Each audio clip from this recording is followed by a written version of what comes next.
Irish police officers, or Gardai, are calling for legal protections against being filmed by civilians while on duty, claiming that these civilian videos shared online have led to harassment and threats against them and their families. At a major police conference in County Kerry, the Gardaí Sergeants and Inspectors Association urged Ireland's Justice Minister to crack down on citizen journalists who they say interfere with law enforcement. Officers also criticized new rules that allow civilians to discipline police and said recent reforms to the police structure are damaging morale and hurting relationships with local communities. Many feel overworked, unprotected, and ignored by leadership. We're joined now by Herman Kelly, leader of the Irish Freedom Party and a strong voice on civil liberties and policing. I know you have opinions on this story. I think it's just a case of cameras for me, but not for thee. The Gardaí, the police in Ireland, are on public duty in public places. Surely members of the public are free to take camera footage of what's going on in a public place. This idea that the police, actually, laws have just been introduced and used in Ireland recently where police can use body cams to convict people. Well, why shouldn't members of the public be able to see and record what is going on? If the police have nothing to hide, what's the problem? It's a terrible argument that often has been used by people who want to extend the police state, because that's what this is. This is the police state acting in a way that is ostensibly in the name of security, but really it can be abused and used for their own purposes.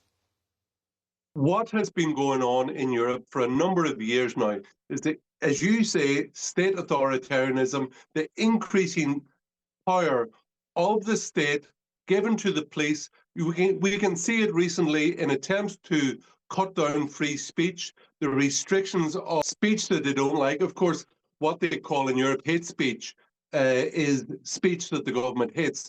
And they're giving more draconian powers to the police to keep people quiet, and more powers to the police to that they have privileges that citizens do not have. Surely, actually, the name of the Irish police and Gardai Síochána is guardians of the police, and they were there to protect the rights of citizens for all people. And now it's more rights for them, less rights for citizens, and that's not the reason why the police were set up in Ireland. It's a scary pattern. That story should be illustrative and a warning sign to, Western civilizations who have to deal with this tension of how do we maintain a society that feels protected, where the police is set in a proper position, but they don't get overbearing. And I think cameras are the great equalizer here. So I think this is also a leadership conversation, but surely something that will get some pushback. From the American perspective, which I'm looking at the opposite angle from yourself, is that in Ireland, people aren't allowed to carry guns. People aren't even allowed to carry pepper spray. But there's been instances in the last year in Ireland where large groups of police were sent in by the government to beat protesters off the street, peaceful protesters off the street. And it's despicable and desperate that the bully boy of the state is sending in police to baton charge innocent people protesting peacefully off the street, while they are just looking to protect their communities from actually the state imposing large numbers of unvetted males from foreign countries and foreign cultures into rural areas of Ireland. Yeah. No, and to that point, you have rising figures like Conor McGregor stepping up and saying, we need to change this. Now, Conor McGregor is set to host Tucker Carlson at his Dublin pub amid ongoing political controversy.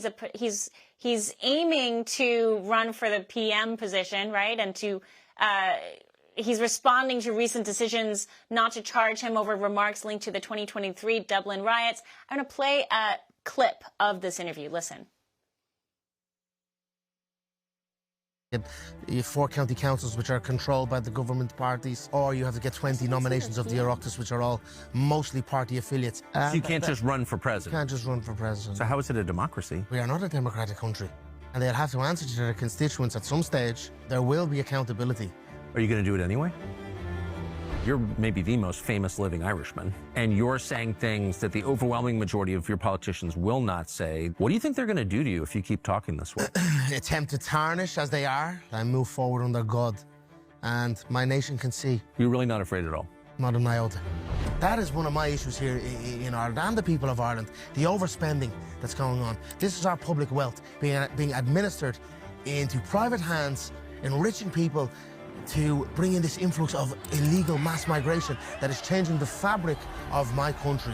Ireland is very close to losing its Irishness, and we will not let that happen.